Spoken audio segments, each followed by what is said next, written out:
안녕하십니까. 평생투자 파트너입니다. 지금 시간이 7시가 좀 넘었고요. 10월 24일 화요일장입니다. 이렇게 매일매일 어떤 오전 시황도 작성하고 장이 끝나면 이렇게 좀 하루를 정리하는 동영상도 제작하고 하는데요. 보통 사실 매일매일의 무언가를 이야기하기가 상당히 어렵습니다. 시황이라는 거, 그렇죠? 그러니까 오늘 사실 여러 가지 좀 이야기할 것들이 있는데, 일단 시황에 대해서 간략하게 말씀드리면, 매일매일 무언가를 이야기하려고 이야기를 만들다 보면, 그 안에서 어떤 고집이 들어가거든요. 그러다 보면 이게 실수로 연결될 때가 많아요. 그래서 매일매일 이렇게 시황을 하는 거에 대해서 저는 이렇게 좋게 생각하지 않습니다. 그런데 오늘 같은 날은 좀 의미 있는 날입니다. 오늘 같은 날은 시황을 꼭 해봐야 하는, 확인해야 될 것들이 좀 많이 생긴 날이고, 그래서 오늘 할 것들을 좀 정리해 보면, 일단은 어떤 다우, 특히 이제 나스닥에서의 어떤 분산이 좀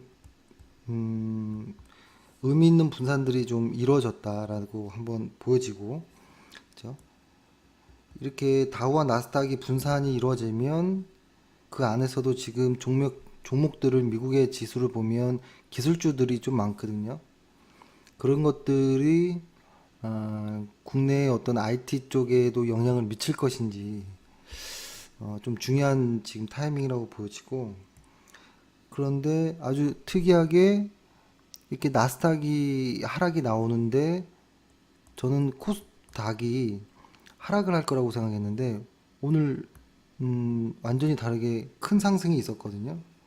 그래서 이것을 어떻게 확인해야 될까, 어떻게 봐야 될까라는 것들에 대해서 좀 이야기 드리고, 만약에 코스닥에서 어떤 강한 추세가 나온다면 코스닥 내에서의 어떤 업종에 우리가 관심을 가져야 되나요? 관심을 가져야 되는지에 대한 것들 조금 이야기를 해보면 좋을 것 같고요. 그리고 저희 같은 경우에 지금 화장품주 이쪽에는 매수가 예전에 뭐 제이준이라든지 이런 것들 몇 개 빼고 제이준이랑 또 제가 갑자기 생각 안 나네요. 콜마, 한국콜마였나요? 아, 콜마홀딩스였나? 이런 단기 매매만 하고 왜 어떤 포트폴리오에 편집을 해서 비중을 좀 많이 실지 않는지에 대한 것들에 대한 생각을 좀 말씀드릴게요. 그리고 오늘 매수했던 종목을 시간이 되면 한번 이야기를 드리겠습니다. 오늘 1차 매수를 개별주로 하나 했는데 이건 시간이 되면 한번 말씀드릴게요. 그래서 일단은 있는 그대로 한번 시장을 보겠습니다. 지금 다우의 지수를 보고 있는데요. 이렇게 한번 확대해 보면 요때, 그죠?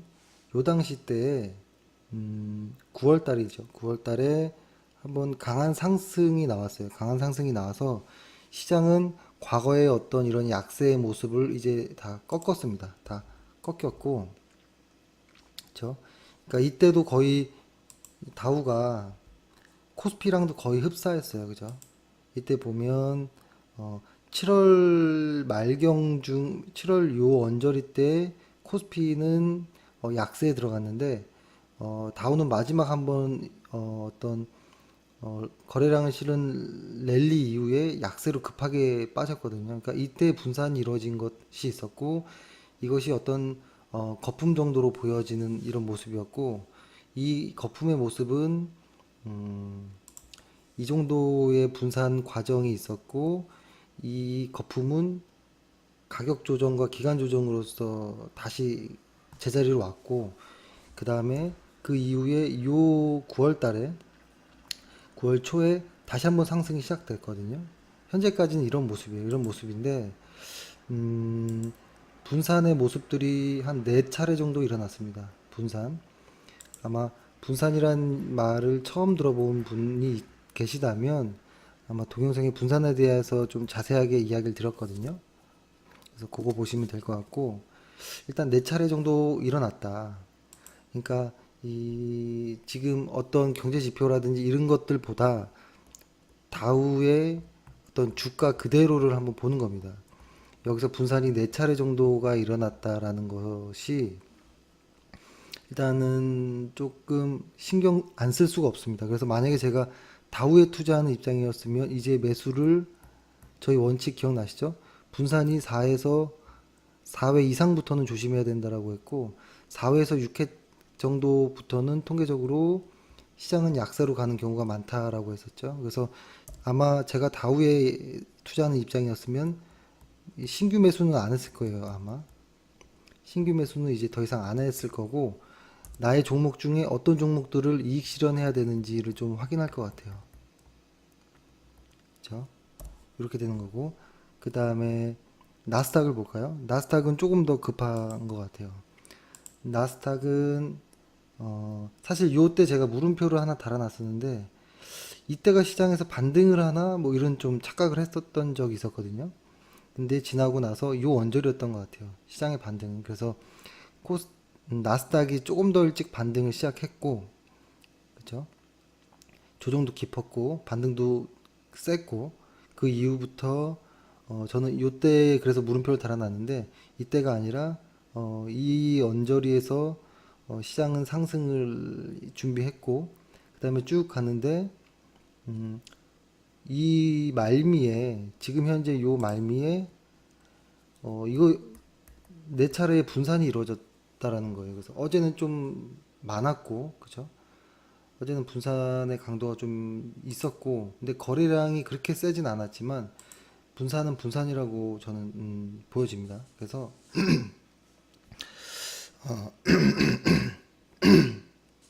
죄송합니다. 이 나스닥의 분산이 의미하는 건 뭘까를 한번 생각해 봤습니다. 나스닥이나 혹은 다우. 특히 그 어젯밤 사이에는 어떤 기술주, 그죠? 기술주들의 하락이 있었거든요.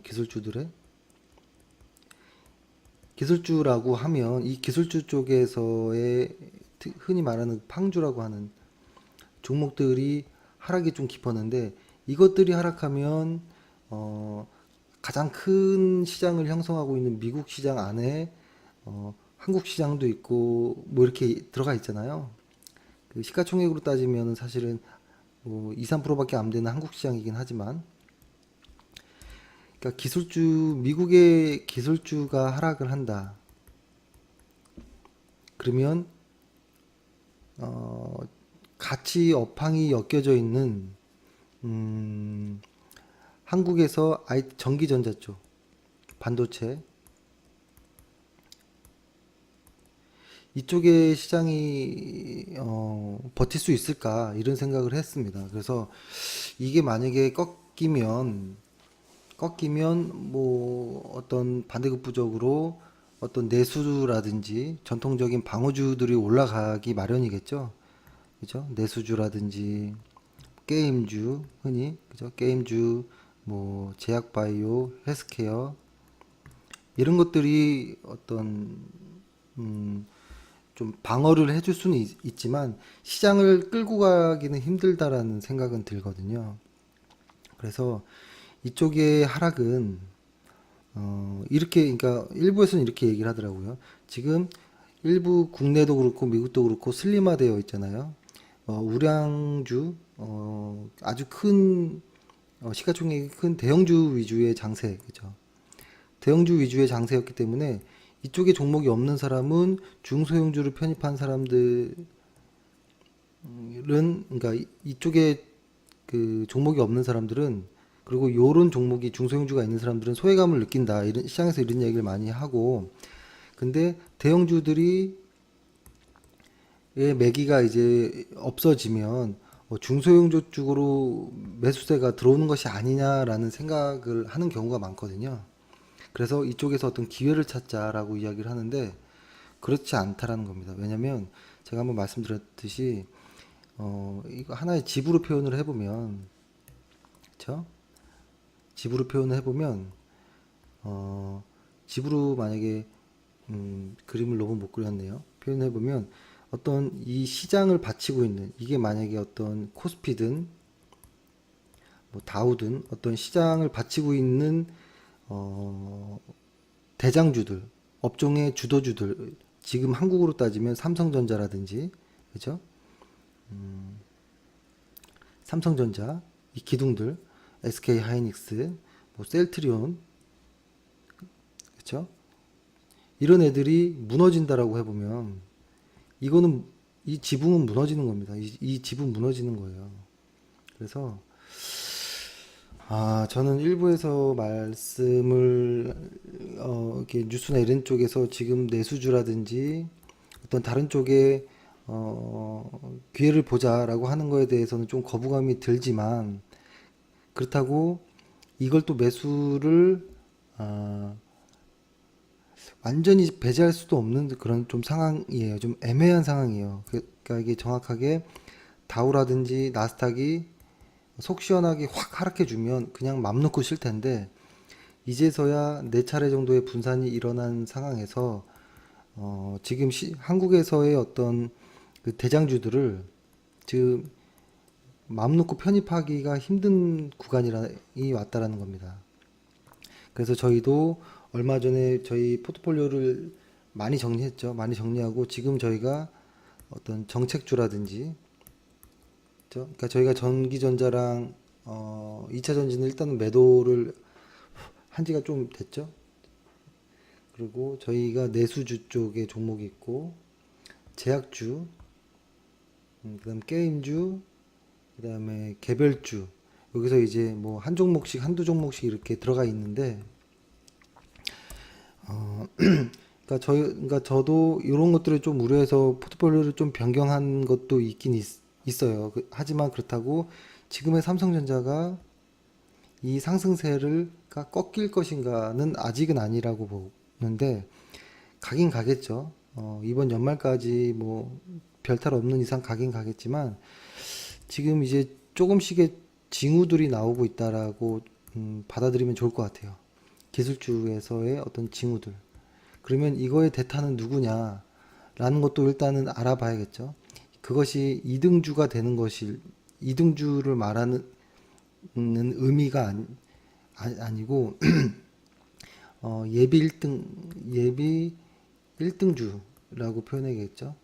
그러니까 어떤 기술주의 어떤 그 하부에 있는 이등주들을 매매하는 것이 아니라 만약에 기술주 얘네 전기전자가 1등주였는데 만약에 얘네가 진다면 그 다음 1등주는 어떤 다른 누군가가 돼야 된다는 소리예요.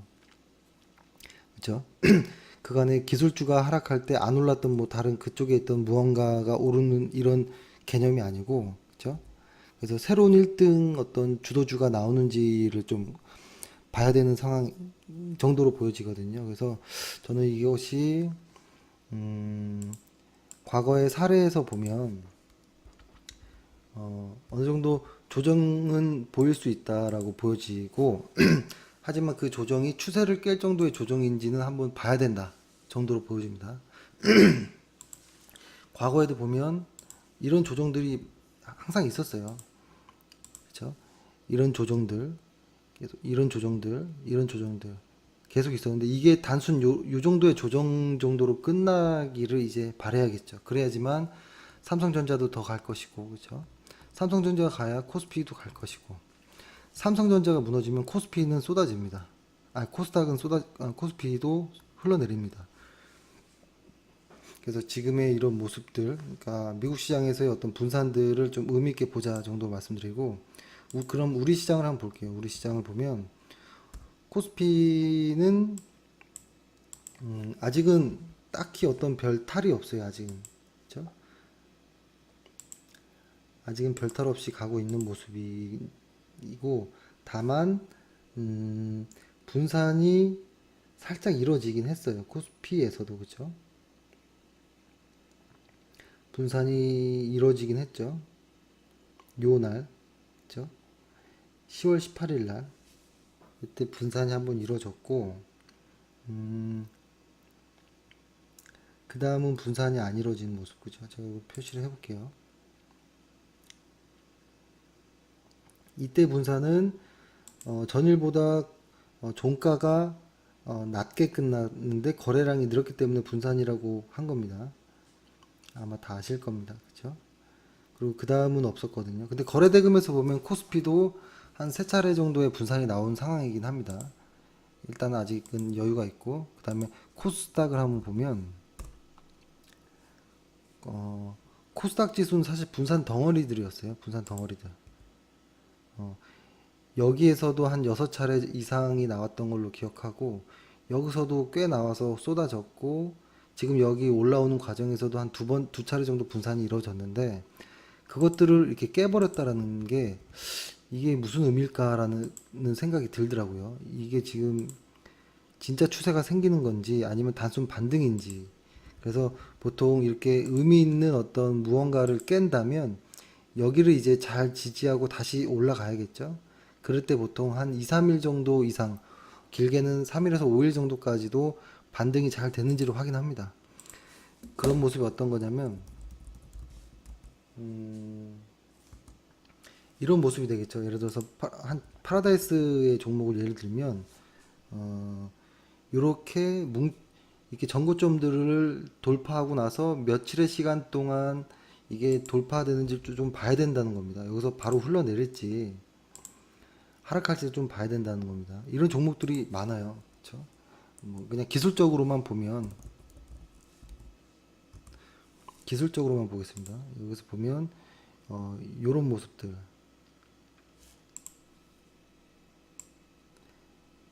요런 부분을 깨고 올라가는 모습들, 그리고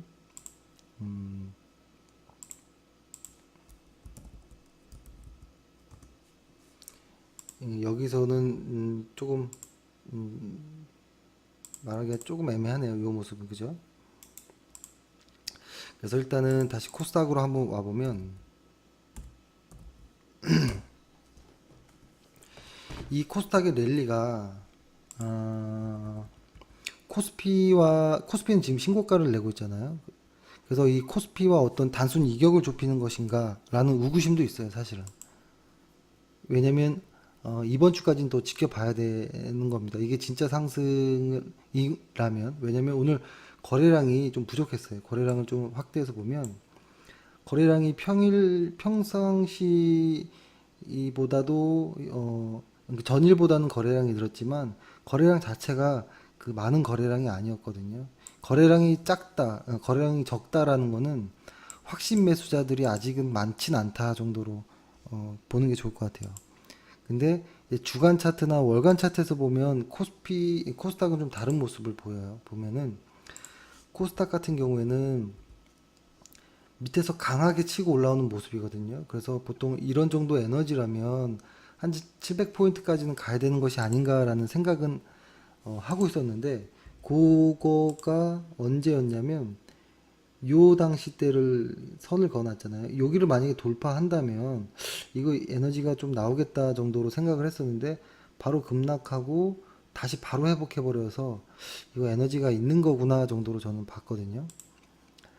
근데 이걸 월간 차트로 보면 조금 더 느낄 수 있을 것 같아요. 보면 월간 차트로 한번 볼게요. 여기가 2008년도 말미부터 해서 쭉 왔고, 그 다음에 계속 하락하고 다시 올라가는 추세인데, 제가 월간 차트에서는 MACD 보조지표를 간혹 보거든요. 처음으로 이 양선에서의 어떤 캔들이 나왔어요. 그죠? 어떤 그죠? 막대 그래프가 나왔거든요. 이거 상당히 의미 있다라고 보여주는 겁니다. 보통 보면, 이걸 한번 볼게요. 이 빨간 구간, 이 양선에서의 이 붉은 구간에서는 큰 상승이 이루어질 때가 많습니다. 보통. 코스피도 한번 볼까요? 코스피? 월간 차트입니다. 월간 차트에서 예를 들어서 이렇게 이 아래 음선에서의 모습들 말고, 근데 거의 없었죠. 그쵸? 말고 요런 자리들, 아이고, 이런 모습들. 그래서 시장은 크게 상승을 하거든요. 그렇죠? 이거를 과거 걸로도 한번 봐볼까요? 과거 걸로도 좀 보면 여기 지금 예, 확인해 볼게요. 요 부분, 요 정도까지만 한번 해볼게요. 이 정도도 이 MACD 이 보조 지표지만 상당히 괜찮은 모습이 보입니다. 월간 차트에서 볼 때는 요 정도, 이 정도 상당히 잘 맞아 떨어지죠. 이 정도의 구간들. 그래서 저는 월간 차트를 볼 때는 MACD를 꼭 봐요. 그래서 지금의 추세가 이 에너지가 어느 정도 와 있는지를 좀 보긴 하는데 그래서 다시 돌아와서 지금의 모습으로 보면 그렇죠? 지금의 모습을 한번 보면 여기서부터 시작됐죠? 여기 큰 상승이 한번 나왔죠, 그죠? 큰 상승이 나왔고 다시 양봉이 시작되면서 들어왔거든요. 이때가 추석 이후부터의 상승인 거거든요. 이거를 코스 P로 코스닥으로 한번 봐볼게요.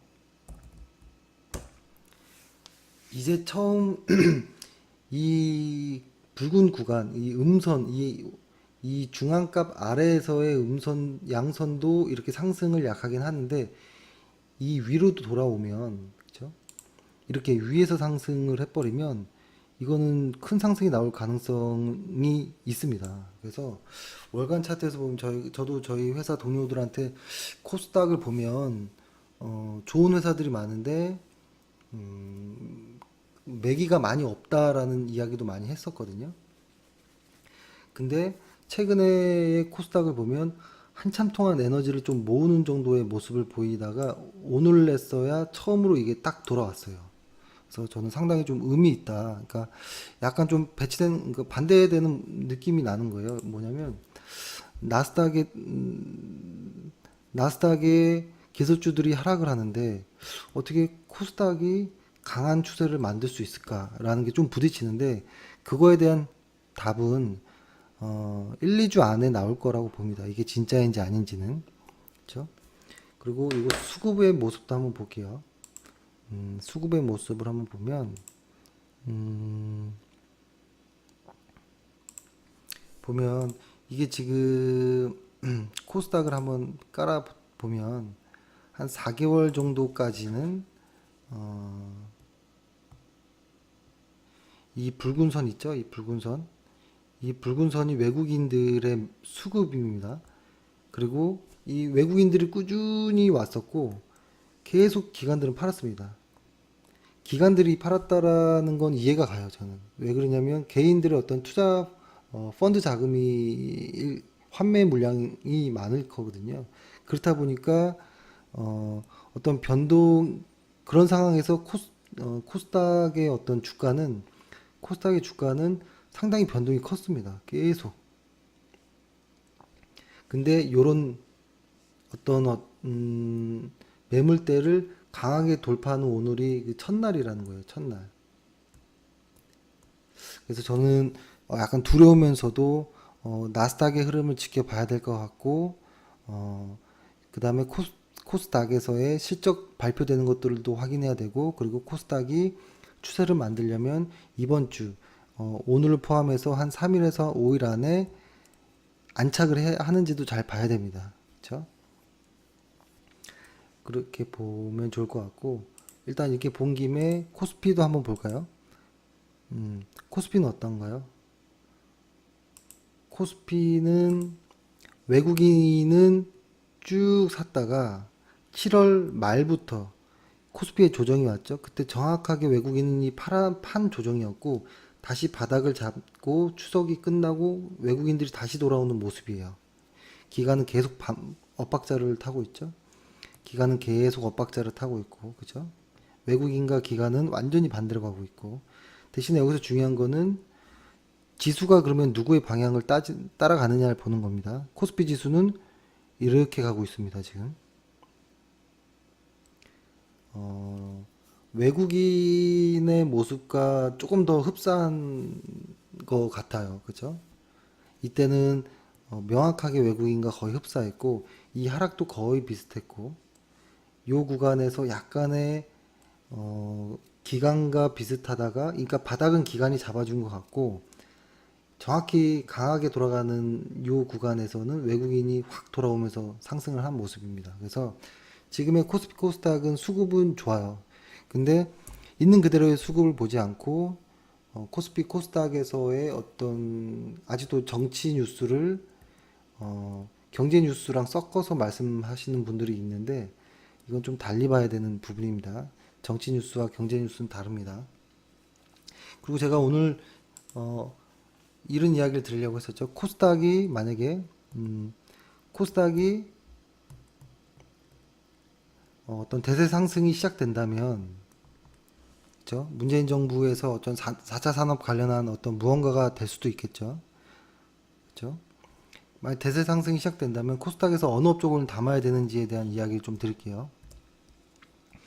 어,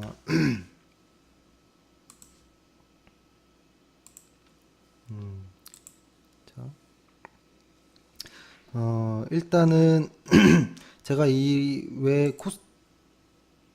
코스닥에서 업종들을 좀 보려고 하냐면 코스닥 업종 중에 지금 어느 업종이 잘 나가고 있느냐, 누구는 옆으로 가고 있느냐, 누구는 하락하고 있느냐를 좀 보고 그 안에서 그래도 좋은 쪽으로 일단 가입자 관심을 가지자 정도로 받아들이면 돼요.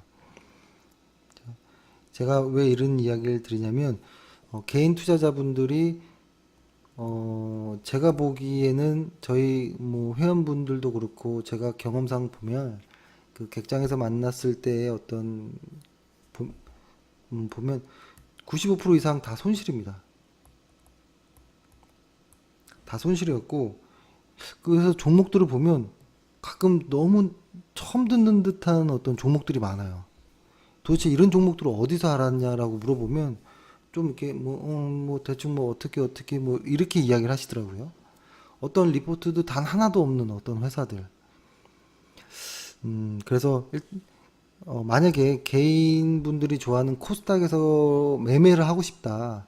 나는 지금의 어떤 대형주들 코스피의 대형주들 싫다. 나는 무조건 코스닥에서만 할 거야. 라고 한다면 저는 지금 코스닥이 이렇게 돌아 나가는 상황이기 때문에 업종을 좀 말씀드리려고 하는 거고 근데 과거에 이런 구간이었을 때는 코스닥은 하지 말고 코스피를 하자라고 아예 그냥 대놓고 이야기를 했었는데 오늘로써 어떤 코스닥도 의미가 있을 수 있겠다. 다만 한 1, 2주 정도의 어떤 상황은 좀 봐야 된다 정도인 겁니다. 그래서 어, 제가 그래서 말이 갑자기 달라졌는데 개인 투자자분들의 종목들이 너무 이상한 경우가 많았어요. 그래서 그것들 그래서 왜 이렇게 손실이 많이 나는지에 대해서 그냥 저 나름대로 어떤 생각은 뭐였냐면 일단은 시장에서 보면 이렇게 잘 나가는 업종이 있고 못 나가는 업종이 있고 하락하는 업종들이 있잖아요. 이 업종 안에서 이 잘 나가는 업종 안에서의 종목을 선택하는 경우는 많지 않았어요. 보통 하락하고 있는 업종 안에서 급등 가끔 한 번씩 변동을 주는 종목들을 보유하는 분들이 많았다라는 게 저는 개인 투자자분들의 손실이 커지는 이유라고 생각하고 또 하나는 물량 조절이었던 것 같아요. 물량 조절. 뭐냐면 한 종목에 너무 많은 물량을 다 실어버린다든지 혹은 완전히 반대로 너무 많은 종목들이 막 있는 거예요. 한 30개, 50개. 저는 한 50개 넘는 분들도 저희 회원들 중에 꽤 많아요. 처음에 가입했을 때. 근데 그거를 사실은 걸러내기가 너무 힘들어요. 그래서 이렇게 물량이 한쪽에 흔히 말하는 몰빵하듯이 하는 경우는 사실 이건 더 큰 문제예요. 차라리 이렇게 많아버리면 펀드처럼 중간이라도 갈 수도 있는데 근데 이 중간도 좋은 업종에 있어야지만 중간이라도 가는 거지 하락하는 업종에서 여러 개 사봤자 그건 의미가 없는 겁니다. 이렇게 하는 게 분산 투자가 아닌 겁니다. 이거는 분산 투자가 아니에요. 분산 투자는 펀드 하듯이 표준 편차 계산해서 하기에는 개인 투자자들은 불가능해요. 그렇죠? 불가능한 거고, 그래서 개인 투자자들이 할 때는 일단은 비중을 좀 고르게 나눠야 된다는 거예요. 적어도 한 종목당 한 20% 정도. 그리고 각기 다른 업종 중에서의 대장주들을 하나씩 갖고 있으면 돼요. 이렇게. 이게 가장 편해요. 이렇게 하는 것이. 근데 이게 쉽지 않죠. 그래서 오늘 코스닥에서의 어떤 의미 있는 어떤 반격이 나왔는데 아직 확인은 정확히 되지 않았지만 이 반격을 이 맞다면 우리는 어떤 업종에 있어야 되는지를 말씀드릴게요. 그 다음에는 우리가 왜 아직 화장품주를 매수 안 하고 기다리고 있는지에 대한 것도 말씀드릴게요. 일단은 시세를 볼 때 여러 가지가 이유가 있을 수 있겠지만 일단 있는 그대로를 볼게요. 지금 저는 월간 차트로 보는 겁니다.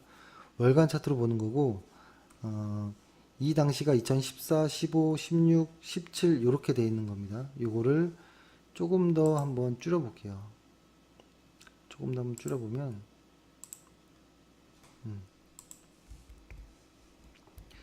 한 약 한 10년 정도를 놔두고 볼게요. 10년 정도. 여기 푹 파였을 때가 서프라임이겠죠. 요때가 요 정도를 놔두고 한번 가볍게 봐볼게요.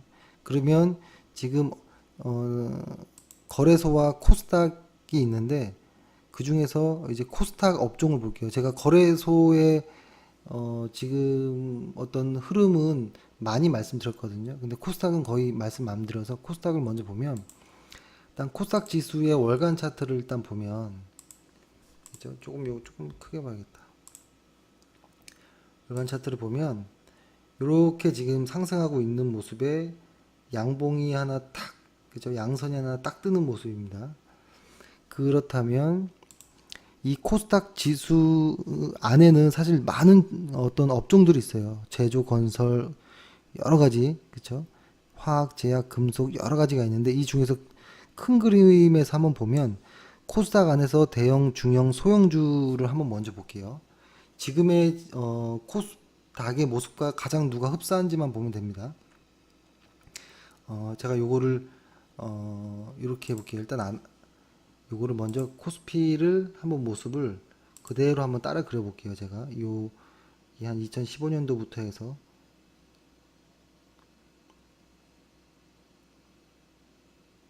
요 정도로 왔는데 왜 그러냐면 지금의 코스닥에서 내가 속한 업황이 지금의 코스닥보다 시장 지수 평균보다는 높아야지 좋은 거잖아요. 그죠?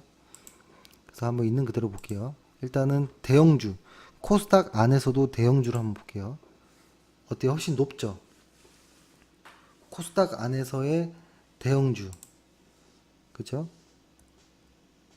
코스닥 안에서의 대형주. 코스닥 안에서의 대형주는 좋아요. 그쵸? 그리고, 중형주도 한번 볼게요. 코스닥 안에 중형주가 어떻게 가는지.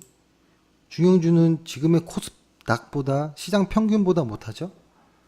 그러면 소형주도 한번 볼게요. 소형주도 좋진 않죠.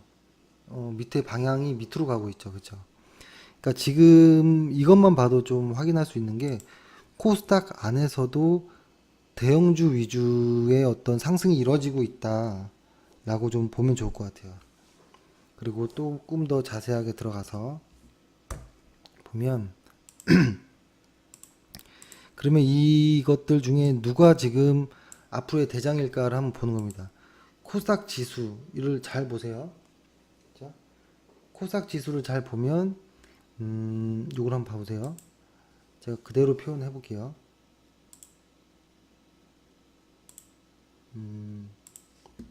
일단은 오실레이터에서의 양선이 하나 나왔고 이렇게 상승하고 있는 거로 보면 됩니다. 상승하는 거로 딱 보면 좋고 그리고 여기의 구간이 한 요 정도에서 딱 올라가고 있죠. 끄트머리가 과거의 추세가 이렇게 올라가고 있는데 여기 현재가 이렇게 딱 표시한 겁니다. 현재를 이렇게 이거를 이제 놔두고 한번 비교를 해볼게요. 그러면 코스닥 안에서 그러면은 제조업이 좋으냐? 제조업 좋다라고 나와 있죠. 그렇죠? 제조업은 좋죠. 적어 볼게요. 그대로 오늘 한번 시장을 정리해 볼게요. 제조업 좋은 것만 적을게요. 제조업 건설업 좋은가 보는 겁니다. 건설업은 따로 놀고 있죠. 건설업은 아직은 무언가 준비되어 있는 모습은 아니죠. 지금의 지수랑 그죠? 이 안에 들어가야겠죠? 이 안에 그죠? 유통업도 한번 볼까요? 유통업도 조금 다르지만 바닥을 뭔가 다지는 듯한 모습은 보이지만 아직은 많이 하락되어 있는 모습. 운송 운송도 하락하고 있죠. 금융 금융은 오실레이터가 아주 강하게 하락하고 있는 모습 그쵸? 통신 방송 서비스 어때요? 요거는 뭔가 살짝 올라가는 듯한 느낌 정도가 나죠? 그러면 이 통신 방송 서비스에는 어떤 종목들이 있는지 한번 옆에서 종목을 봐볼게요. 홈쇼핑주 딱 보이죠? 이렇게 홈쇼핑주들이 이렇게 딱 보이고 요 정도로 보면 되겠네요. 홈쇼핑 정도의 주식들이 거의 같은 모습일 거예요. 이렇게 지금 약간 바닥을 다진 정도 올라오는 CJ ENM 정도가 이 안에서는 대장주가 되겠죠. CJ ENM 정도는 CJ ENM은 실적이 좋아서 그래요. 그렇죠? 그래서 요 정도에서는 통신 쪽에서는 CJ ENM 정도가 대장이 될 수 있다라는 거 한번 적어 볼게요. 통신에서는 CJ ENM 이게 조금 제가 일부러 아주 속도를 천천히 하는 거예요. 왜냐면 잘하시는 분들도 있겠지만 이제 시작하시는 분들도 많아요. 그래서 일부러 좀 박자를 천천히 하는 겁니다. 그리고 IT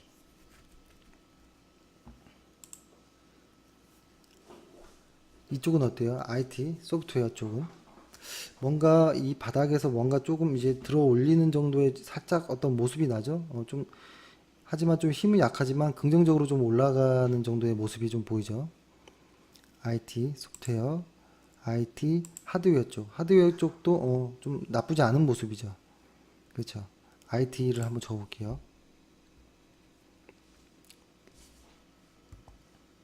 그리고 음식료 담배는 계속 좀 하락하고 있죠. 요걸 아예 지워볼게요. 그냥 지우고 보면 요것만 한번 봐보세요. 오실레이터가 누가 이렇게 양선으로 돌아가는지 좀 빨리 봐볼게요. 이제는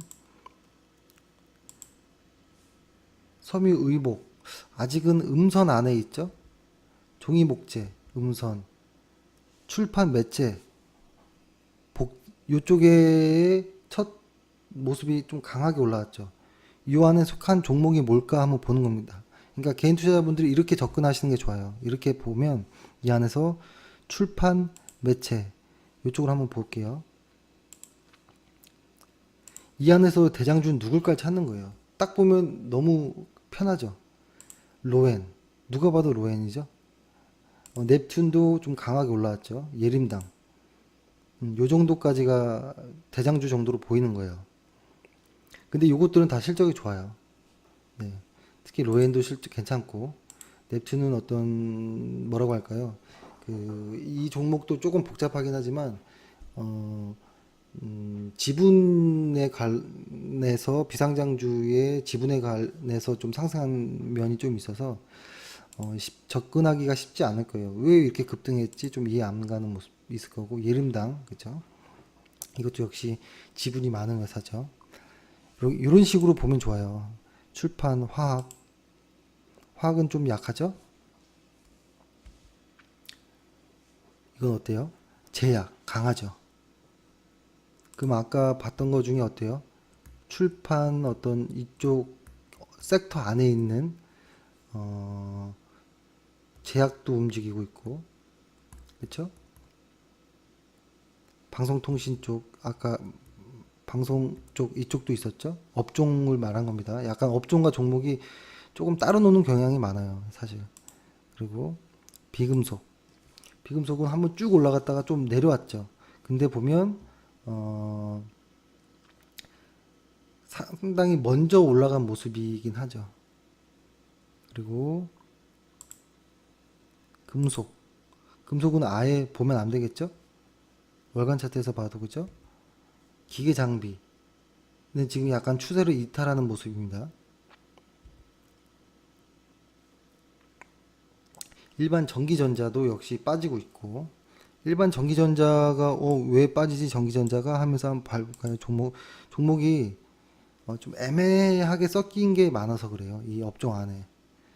일단 요건 넘어가고, 의료 정밀 흐르고 있죠. 운송 장비 바닥을 뭔가 왔다 갔다 하는 모습. 제조, 기타 제조 빠지고 있고, 통신 서비스 빠지고 있고, 방송 서비스 이것도 또 나쁘지 않죠. 방송 서비스. 이것도 한번 볼게요. 방송 서비스. 이거는 아까 좀 비슷하게 보여질 수 있는 건데, 홈쇼핑 관련한 애들 아까 그죠? 비슷하게 좀 겹쳐 있죠? 인터넷. 인터넷은 하락하고 있죠? 그다음 얘는 디지털 컨텐츠. 이거는 뭔가 좀 반등하고 있죠. 이쪽에 포함되어 있는 것들이 게임주들이 많아요. 그래서 지금 게임주들이 좋잖아요. 그죠? 디지털 컨텐츠.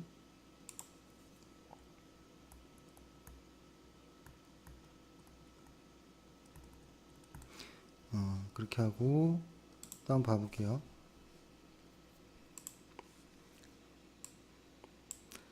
소프트웨어 별로죠? 컴퓨터 서비스 별로, 통신 장비 별로, 정보기기 별로, 반도체는 올라가고 있죠.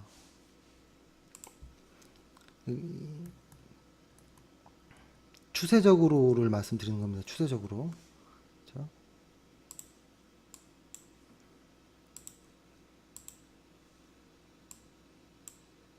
IT 부품도 비슷하겠죠, 당연히. 반도체와. 요 정도예요. 요 정도인 거고, 이렇게 보면 지금 코스닥에서의 어떤 대장주들의 느낌을 좀 봤나요? 여기 제약도 있었죠.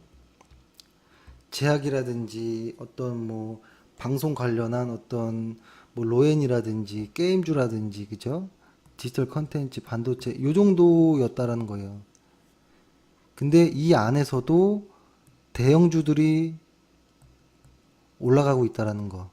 그러니까 이거를 봐야 되는 거고 내가 속한 어떤 종목이 이들 종목에 있는지를 한번 봐보세요. 이들 종목에 없거나 혹은 이 종목 안에서 어떤 대형주 혹은 대형주이면서 어떤 대장주, 주도주인 그죠? 대장 주도주가 주도인지 아닌지를 좀 봐야 돼요.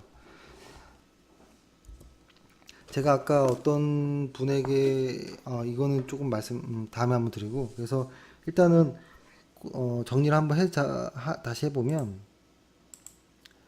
코스닥 코스닥에서의 의미 있는 반등이 월간 차트에서 오늘 나왔다라는 거 그리고 이거를 주간 차트로 봐도 700포인트까지는 한번 테스트를 해볼 수도 있겠다.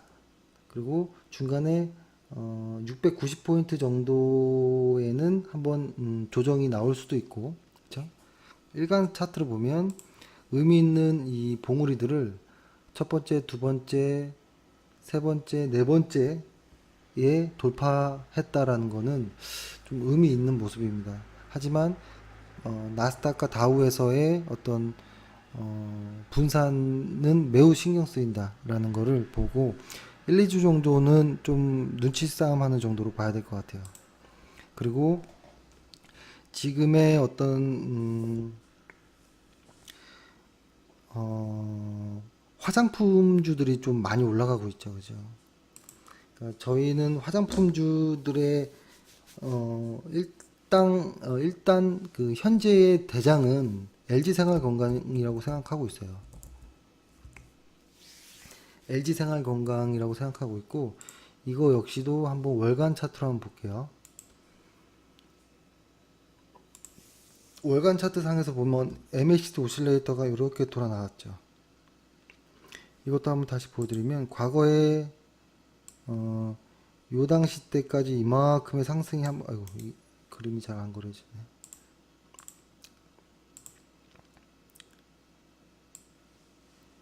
여기서의 큰 상승이 한 번 있었고, 그 다음에 이 정도의 상승,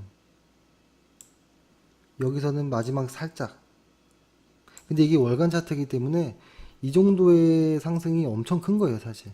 그리고 여기 음선일 때 모습 어때요? 하락하고 있죠, 이렇게. 그래서 꼭 월간 차트 안에서 양선일 때만 매매를 좀 하시면 그나마 실수는 좀 안 합니다. 양선일 때 이런 모습들, 이런 것들, 이런 것들, 그렇죠? 근데 지금이 딱 이런 모습이죠. LG생활건강. 근데 LG생활건강이 시장의 대장주가 맞아요. 시장의 대장주는 맞으나 2018년도에는 사실 ROE가 좀 꺾이는 모습이 보이긴 해요. 근데 이런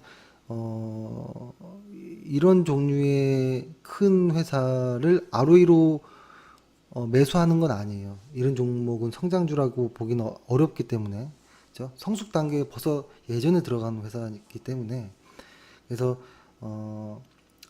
일단 그래도 LG생활건강은 대장주가 맞다. 하지만 이번 연도 안에 수익이 나면 이익 실현하면서 장기로 갈 종목은 아니다라는 거고, 스윙이라든지 흔히 말하는 스윙 정도의 매매가 더 어울릴 수 있다라는 거예요. 그래서 제가 이 종목을 갖고 있는 분들이 좀 있어서 말씀을 드리면, 이 종목은 일간 차트로 보면 11이동 평균선을 깨면 매도하셔도 좋습니다. 지금 급하게 올라가고 있거든요. 11이동 평균선을 지지하면서 계속 올라가는데 이거를 건들지 않으면 계속 가는 겁니다. 당분간. 그리고 그 이후에는 다시 한번 말씀드릴게요. 다시 월간 차트로 돌아와서, 그러면 지금 왜 화장품주들을 매수를 안 했냐라고 보는데, 제가 얼마 전에 이런 것들을 좀 설명드린 적이 있을 거예요.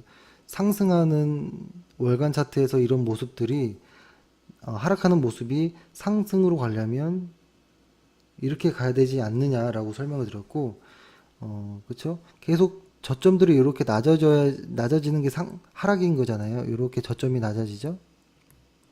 그리고 고점도 이렇게 낮아지죠. 고점도 이렇게 낮아지는.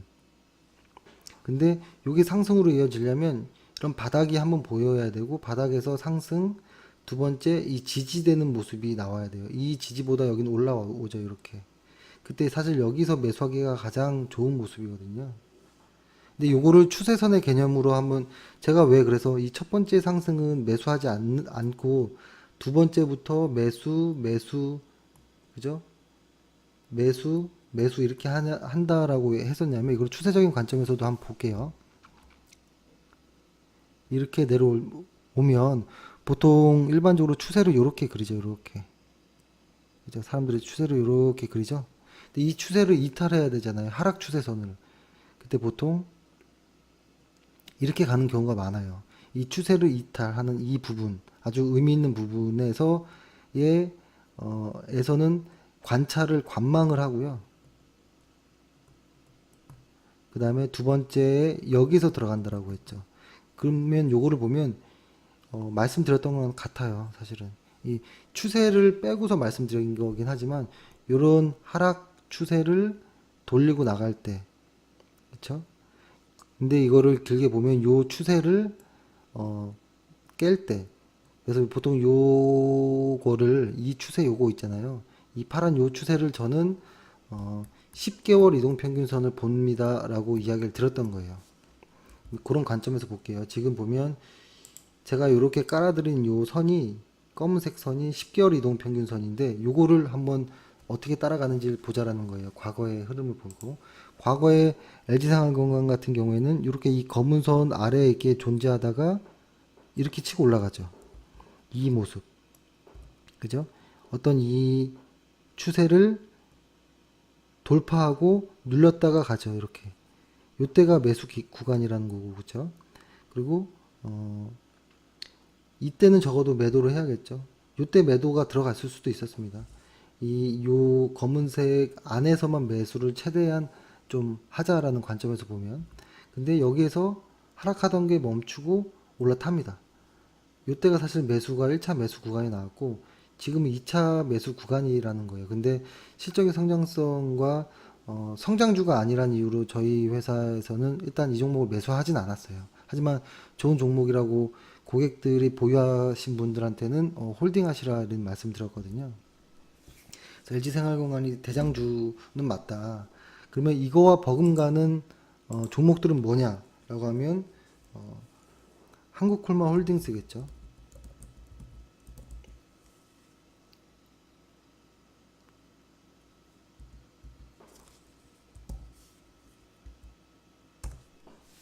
한국콜마 홀딩스도 어때요? 이 추세를 이렇게 깨고 내려왔던 것이 이렇게 가죠. 요 검은색 라인을 올라타 버리죠. 요 모습이 중요한 거예요. 이거를 다시 한번 그려드리면 이 10개월 이동평균선이 이렇게 가면 보통 이 구간에서 매수 타이밍이 나올 때가 많아요. 이게 주가들이 어떻게 되냐면 이렇게 올라가던 주가들이 이렇게 흘러 내려오고 이렇게 가는 경우가 많거든요. 그래서 보통 이 첫 번째 이 구간에서는 매수하지 말자라고 했던 거고 이때 큰 상승이 나올 때도 많아요. 하지만 안전하게 두 번째에서 들어가자 혹은 세 번째까지만 매수하자 이런 정도예요. 저희가 말씀드리는 거는 제가 말씀드리는 거는 그래서 이때는 말고 요때 정도만 보자. 이거를 계속 눈에 익혀두세요. 월간 차트를 꼭 보셔야 돼요. 그러면은 이건 어떻게 될까요? 1번 매수 안 했죠? 매수하고 매수하면 요 정도까지는 갈 수 있겠죠? 그리고 오실레이터도 이제 돌아 나왔어요. 그렇죠? 그래서 얘도 이제 대장주라는 거고 이 대장주는 일단 나가고 있고 그리고 한국 콜마도 한번 봐야죠. 그러면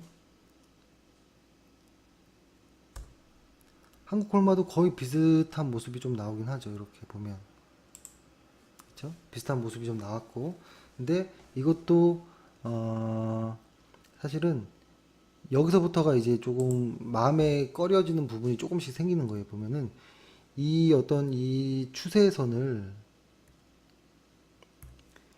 어떤 이렇게 예를 들어서 걷을 때 추세선을 이렇게 돌파하고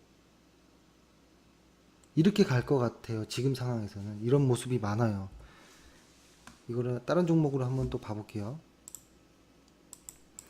그러니까 제가 지금 말씀드리는 화장품주들은 다 내년까지도 실적이 성장하는 회사들만 말씀드리는 거예요. 그리고 또 뭐가 있을까요? 코스맥스도 있겠죠.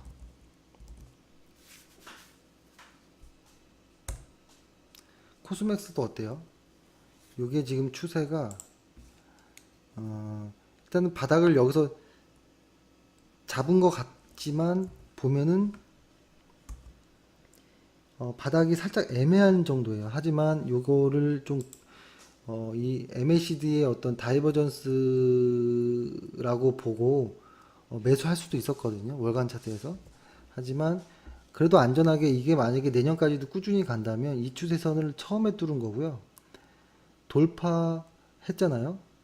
그다음에 내리고 나서 올라가는 모습이 나올 거예요. 이게 진짜 이 화장품주가 2018년도를 갈 거라면 2018년도에 크게 갈 거라면 그렇죠? 만약에 기술주들이 하락을 하고 일부 개별 종목들, 내수주들, 방어주들이 움직일 때 이 화장품주가 지금의 셀트리온처럼 대장주가 된다면 이런 자리에서 매수하는 게 더 안전할 수 있다는 겁니다. 급하게 할 필요 없어요. 그죠? 급하게 따라가면 추격 매매밖에 안 됩니다. 그리고 제가 좀 좋아하는 종목 중에는 연우라는 종목도 있죠.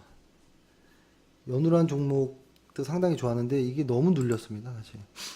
그리고 이 추세를 보면 대충 한번 이런 식으로 거보면 200일 이동 평균선을 이렇게 가는데 이것도 역시 돌파한다면 지금 구간은 보내주시고 눌리고 갈 때 요때 매수하면 되는데요. 월간 차트이기 때문에 몇 달이 지날 수도 있어요. 내년부터 들어갈 수도 있어요. 근데 저희가 아모레퍼시픽을 마지막 한번 볼게요. 제가 약간의 이제 의구심의 화장품주의 의구심이 약간은 있었던 아모레퍼시픽을 보면 이것도 거의 비슷한 모양이죠. 지금 현재 이 검은색을 주가가 이렇게 간다면 여기서부터 하락했던 주가가 추세를 깨고 기대고 간다면 여기를 깨지 않는다면 이때부터 매수하면 좋다라는 건데 사실 LG생활건강이 지금 현재는 가장 세요. 왜냐하면 3분기가 가장 강할 거라는 걸 알고 있었거든요. 3분기까지는. 그러니까 LG생활건강은 3분기까지가 맥스라는 거예요. 3분기. 4분기부터는 약해집니다. 왜냐면 지금 현재 시장에 화장품주들이 여러 개 있죠. 예를 들어서 LG생활건강이 있고 아모레가 있을 거고, 그렇죠? 뭐 연우가 있을 거고, 한국콜마가 있을 거고, 홀딩스가 있을 거고, 뭐 코스맥스가 있을 거고 이렇게 됐을 때 지금 3분기 때에 현재 3분기는 얘가 1등이에요, 지금. 그러니까 얘가 지금 잘 나가는 건데 지금 신규로 들어가는 사람의 입장에서 얘는 늦었다라는 거를 말씀드리려고 하는 거예요. 얘는 늦었고 그리고 한 몇 달 정도가 지나야 될 수도 있다라고 했잖아요. 근데 3분기가 1등이라는 거고 그럼 4분기 1등은 누굴까를 생각해서 한번 고민해 볼 필요가 있겠죠. 근데 4분기는 아직은 알 수는 없지만 지금의 수요와 공급으로 봤을 때는 LG생활건강보다는 아모레가 내년부터는 더 좋아지는 거예요. 이쪽의 종목들이. 근데 지금 아직은 이르다라는 거고 그 이유는 3분기까지는 좋아요. 하지만 4분기 때부터는 어떤 화장품주의 비수기예요. 4분기가 보통. 그래서 어떤 모멘텀이 좀 약해져요. 그래서 LG생활건강을 저는 이번에 수익 매매 정도로만 보유한 분들은 매도하는 게 좋다라고 보는 거고 해가 바뀌던지 해가 바뀌기 전부터 혹은 연말 이후에 바로 어떤 조금 추이가 좀 누그러졌을 때 얘네들이 진짜로 추세가 생기는지는 그때 봐야지 안다라는 거고 아직은 화장품주들의 어떤 추세가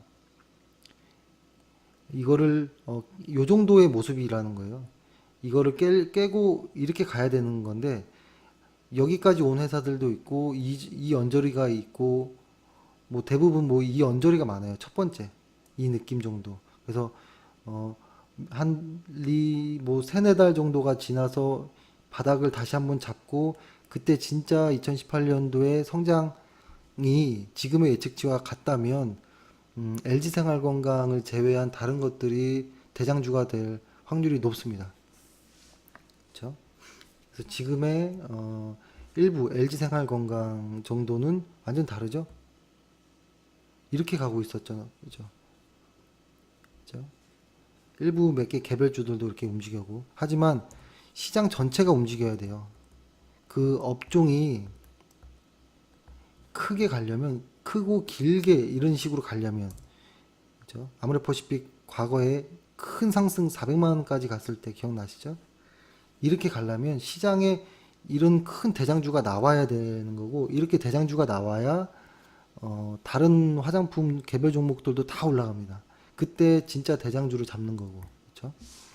그러기에는 아직 4분기가 비수기가 남아 있고 주가가 선반영되어서 만약에 이번 하반기 뭐 12월 정도라도 반등을 한다면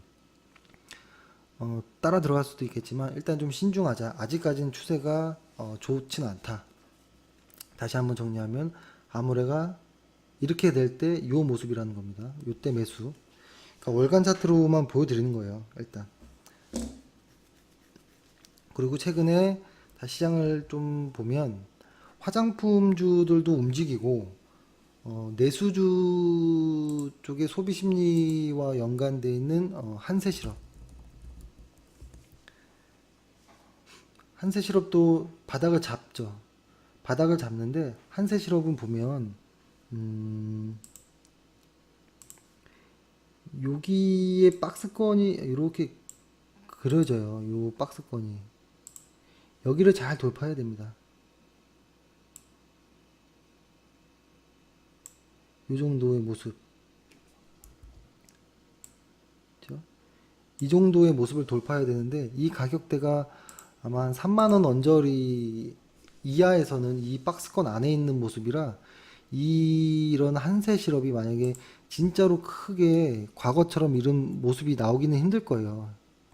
힘들겠지만 만약에 어느 정도라도 간다면 여기 아래에 있는 박스권 3만 원 아래일 때는 굳이 매수하지 마시고 3만 원을 깨고 눌렸다가 갈 때 매수하는 게 가장 빠르고 안전합니다. 이 바닥권에서 저점이 어딘지 확인도 제대로 안 된 상태에서 뛰어들어가긴 위험합니다. 한세실업은 실적이 내년에 좋아요.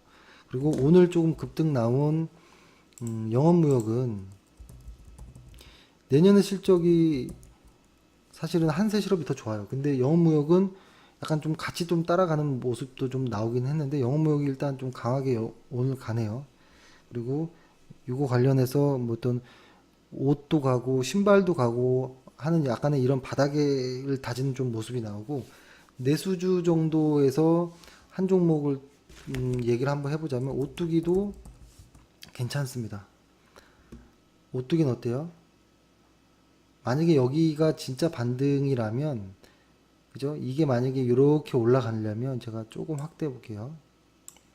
오뚜기가 지금 이렇게 빠졌던 게 이렇게 가려면 그렇죠? 요게 진짜 바닥이려면 실적이 돌아 나가고 나가야지만 요게 이렇게 올라가는 거잖아요. 근데 실적은 좋아요. 실적은 좋고 그렇죠? 저는 지금 자리에 아주 의미 있는 모습이라고 보고 요게 만약에 여기에서 양선이 하나 나온다면 그렇죠? 여기에서 만약에 이번 달이 아니고 다음 달에 이렇게 양선이 하나 이렇게 나온다면 이거는 과거 때처럼 오뚜기 같은 경우는 한번 크게 방향을 잡으면 한참을 가거든요. 무겁지만 꽤 상승을 갈 거라고 보여집니다. 여기 지금 요 패턴을 한번 보세요. 요 패턴과 요 패턴이 좀 비슷한 모양이 나올 가능성이 높아요. 그렇죠? 그래서 오뚜기라는 종목도 저희는 좀 관심을 갖고 있고 오뚜기라는 종목 한번 볼까요? 차트로 일간 차트로 보면 어제 오늘과 10월 18일 요때가 매수 타이밍이었어요. 제가 여기 표시를 해놨는데 지워진 것 같은데 오늘도 매수 타이밍이 나왔어요. 사실 오뚜기 같은 경우에는 18일과 오늘 매수 타이밍이 두 번에 걸쳐 나왔고 그리고 저희가 잘 아는 요 수급의 선을 한번 봐보세요. 그렇죠? 이 수급의 선이 이렇게 빠지고 있죠. 이때부터는 매수가 가능했을 거예요. 이때면 10월 10일 정도부터는 그렇죠. 10월 10일이면 이 정도잖아요. 딱 정확하게 이때부터는 매수도 가능한 자리, 실적도 좋고 수급도 해결됐고 그렇죠. 내수가 가고 있는 모습에서 그래서 저도 사실 이거를 어떻게 매수해야 되나 말아야 되나 상당히 고민하고 있다가 이 종목은 매수를 하지 않았거든요. 왜냐면 어, 조금 무겁게 갈 수도 있겠다라는 어떤 저의 그냥 선입견 때문에 좀 그랬는데 어, 하여튼 오늘과 며칠 전에 아주 좋은 모습이었고 만약에 이거를 매수하시고 싶은 분들은 내일부터라도 한 두세 번에 걸쳐서 어떤 스윙 정도로도 가능할 겁니다. 하지만 오뚜기를 저희가 저 결정적으로 매수 안 한 거는 이 회사가 성장하는 회사는 아니라고 보여졌기 때문에 그런 겁니다. 시장은 성장하는 회사에 돈이 몰리기 마련입니다. 그러니까 이런 종목은 어떤 예를 들어서 월간 차트에서 어떤 볼리저 밴드를 이용한다든지 제가 방식을 알려드릴게요. 오뚜기 같은 경우 매수하신 분들이 많을 거예요. 이런 것들은 박스 상하단 정도를 그러니까 추세보다는 박스 상하단을 만들고 가는 경우가 많아요. 그래서 예를 들어서 볼리저 밴드를 한번 깔아보면 그렇죠? 요게 지금 오므려지고 있거든요. 볼리저 밴드가 월간 차트에서 이게 오므려졌다가 벌어질 때는 급등을 할 가능성이 높아요. 그렇죠? 급등을 할 가능성이 높습니다. 그래서 이런 종목 좋고, 저희가 오늘 매수했던 개별주는 오늘 저희가 1차 매수밖에 못했기 때문에 이 종목은 적어도 한두 번의 추가 매수가 들어가면 종목 이유를 좀 매수 이유를 좀 말씀드리겠습니다. 이 정도로 해야 될 것 같고, 오늘 시장 다시 정리를 해볼게요. 좀 너무 재미없는 것 같았는데 아모레 퍼시픽 한번 쳐볼게요. 그렇죠? 볼린저 밴드를 보는 방식은 그렇게 어렵지 않아요. 볼린저 밴드라는 거는 존 볼린저가 쓴 그 볼린저 투자 기법이라는 책을 보면 금방 이해할 수 있는 부분입니다. 근데 상당히 유용합니다. 일간 차트보다 주간, 월간일 때가 특히 주간일 때 상당히 잘 맞습니다. 그리고 일간으로 볼 때는 5분 봉도 꽤 잘 맞고, 이렇게 말씀드리고 오늘 시장을 한번 다시 정리를 한번 해드릴게요. 일단 1번 다우와 나스닥에 분산이 있었다라는 거. 그래서 일단은 좀 조심해서 좀 보자. 그런데 코스닥에 어떤 반등이 나왔다. 코스닥에 반등이 나왔다라는 건데 이게 그러면 엇박자가 날 수 있는 것인가? 그러면 이 코스닥 안에서의 어떤 업종이 만약에 추세를 이룬다면 1등 대장주가 될 것인가? 라는 이유를 말씀드렸고, 그 다음에 화장품주는 조금 더 기다리자. 이 정도로 좀 말씀드리겠습니다. 그리고 시장에서의 오늘 다행히도 외국인들의 선물이 좀 들어왔는데요. 좀 많이 들어왔죠. 많이 들어왔는데 그래도 조금 더 선물을 조금 의미 있게 좀 봐야 됩니다. 외국인의 선물의 추세를 좀 더 봐야 되는 부분도 있고, 일단 지금 좀 중요한 변곡점입니다. 나스닥과 미국 시장과 한국 시장에서의 엇박자가 날 것인지 아니면 코스닥의 반등은 어떤 코스피와의 이격을 좁히기 위한 단순 반등인지 조금 더 시간을 두고 봐야 될 것 같습니다. 오늘 하루 고생 많으셨고 내일도 좀 더 좋은 내용을 좀 하려고 좀 노력하겠습니다. 그리고 어떤 내용으로 방송하면 좋으실지 혹시 좋은 의견이 있으시면 혹은 어떤 질문이 있으시면 댓글 뭐 남겨주시면 제가 반영하겠습니다. 오늘 하루 고생하셨고 감사합니다.